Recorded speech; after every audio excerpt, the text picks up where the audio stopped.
reflection on the day. And I want to reiterate that every one of these videos, they're for my kids to listen to too, not just everybody else in the world. I'm pretty bad at communication historically.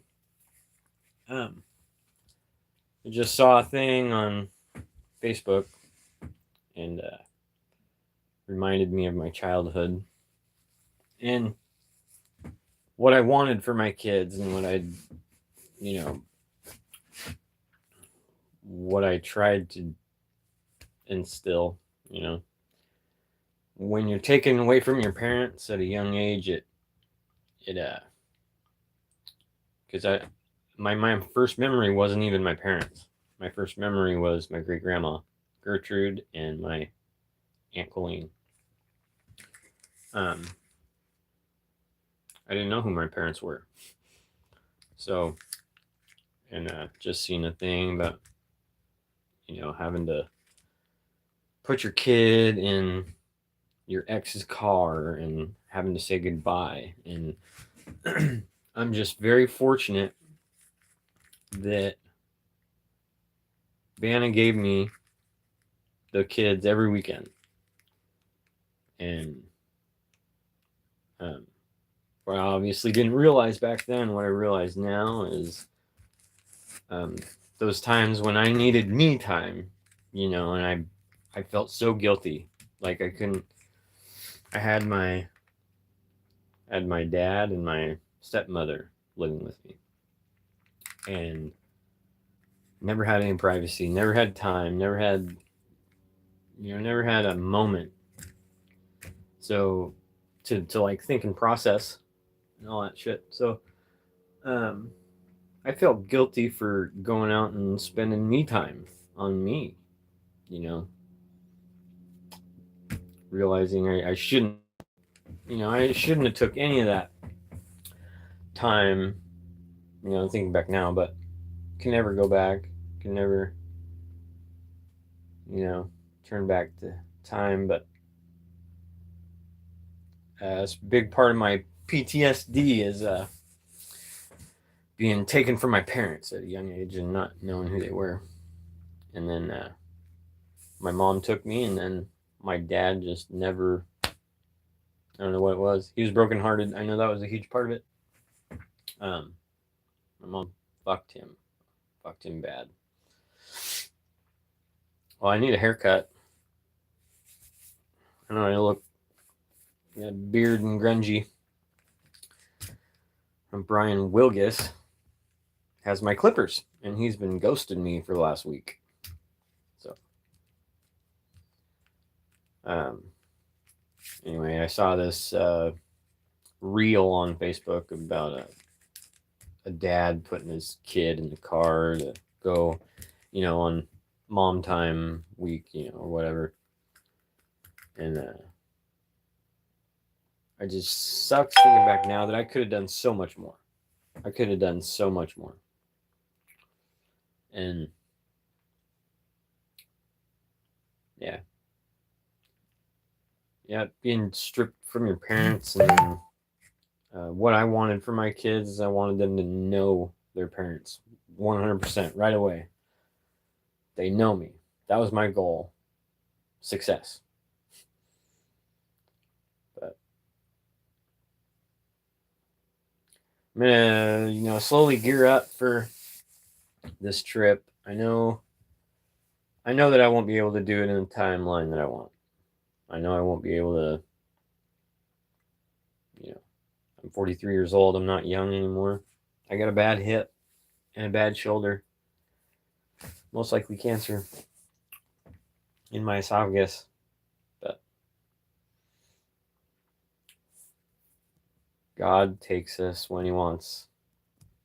We don't get to choose. So I'm okay with, dying on my own terms. I believe my sickness is my, it's my sickness, not anybody else's. Like, if God wants to take me, He'll take me. So I don't want to go to the doctor, and I don't want to get diagnosed. You know, that's just a thing I don't want. I don't want that label. I don't want that exposure. I don't want everybody to be like, ah, that poor motherfucker. No. But did an overhaul on my bike a couple days ago. Man, all the linkage. There's 8 bearings in the back linkage. 8 fucking bearings that I had to pull out, pack, put back in. But I need an action camera. Has anybody got an action camera? I need one. Jake Miller? What's that? Is that the Jake Miller I know? The Tillamook County Jake Miller?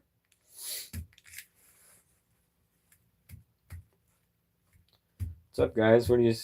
Good full Wilson. Thank you. I try to keep my beard combed. I got my comb around somewhere here. Oh, shut up.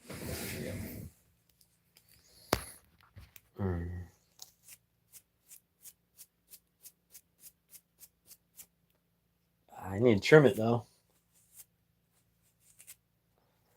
Somebody borrowed my clippers and haven't given them back yet, so yeah, I need a haircut. Keep the beard though. Thank you on the beard. You got one? You got a beard? Anybody got a beard in here? That's my bike. That's my bike behind me. That's a Norco Storm, my hardtail. I need parts for 29-inch bike. It's pretty sweet. But I'm gonna build it for my son, Austin, my youngest. And just found out he doesn't know how to ride a bike. And shame on me. That's a major fucking check on my fucking douchebag dad thing. Oh, thanks, man. Appreciate that. I don't get that all the time. But I can't believe he doesn't know how to ride a bike. I saw him over at the sporting goods place, and he hopped on my mountain bike, and I had to push him around. He got the balance and stuff. He just needs some time to practice. But I got social anxiety. Major social anxiety. So I haven't been contacting people like I should. I haven't been checking in with people like I should, and that's not good. I don't know why. Maybe it probably stems from maybe more like subconsciously wanting them to check up on me, but they do sometimes, eventually.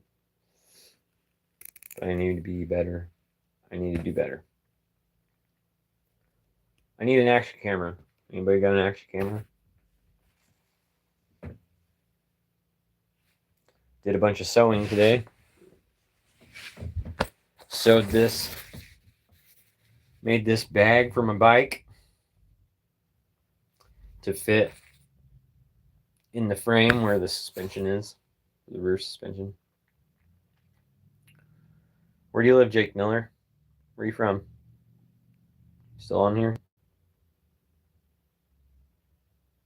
Lilith? Who's Lilith? Gotcha. Hi, American. What are you? Gotcha. Lilith, gotcha. Big? Or B&G? Florida. God, I always think of Florida heat, man, and I get fucking anxiety.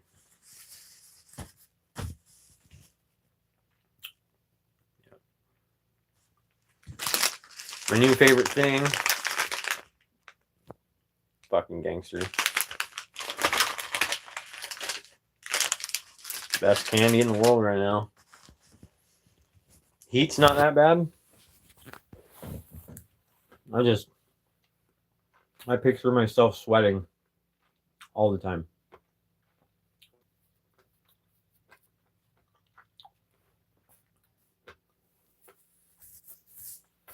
Well, I'm gonna get off here and made some dab, a little bubble dab, ice water, bubble hash. Still curing, but I want to mix it up with my keef that I got. I got a pile of keef and turn it into a hash ball. Is that when you go to the beach? There's a lot of bugs. Hardly any bugs at the beach. Here, anyway. There's, I guess, mosquitoes and shit, but I fucking hate the beach.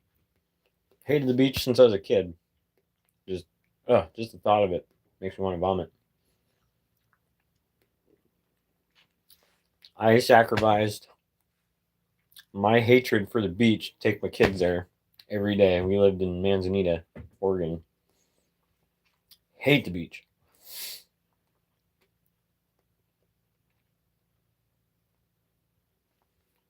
Oh shit, in Florida, I bet. The beach, every time I went to the beach as a kid, something bad happened. It was like one time the wind was so bad, it almost carried me off of the fucking beach. It was like 60-mile-an-hour gusts. And it tossed me down the fucking beach like a rag doll. And then I got chafing really bad when I was a kid, like so bad that I'd bleed. And then me and my childhood best friend almost drowned on the Oregon coast when I was 12, I think. And we were literally on the edge of death, because by the time we got, it felt like forever, but we were probably out in the water for 20 minutes at least. And it carried us 1.5 miles down the beach. And we were only in like 4-foot water. And I don't know what it was, man. It felt like something swam under me and just took my feet right out from under me. And I was gone. I was under. And then wave upon wave upon wave, and it never stopped. I had to like chill out and like calm down. The only thing that got me like comfortable was like oxygen. I couldn't fucking breathe. But I don't think it was a shark. It wasn't like a solid object. It was just something like, like what wind would do, but it was water. Is just wow. Yeah, I was 12. And yeah, by the time we got to the bank, we couldn't move for a half an hour. It took about an hour to get our breath back and all our bearings. Oh man, yeah, that sucked. That was one time in my life that I literally thought I was gonna die. I thought that was it. But we survived. It's summer of 94 in Rockaway Beach. Yeah, it was fucking bad. We were hunting for bitches and then dipped into the fucking ocean. Thought we'd take a swim like badasses. Yeah, I can see the chat.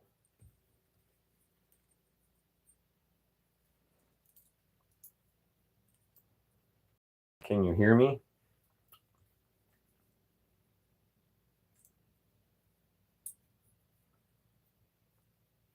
Kind of hungry.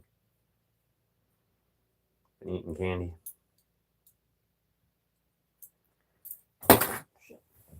Well, I'm gonna get off here. I'm gonna grab a bite to eat and maybe take a bike ride. And I'll go live for my bike ride. All right, bye guys.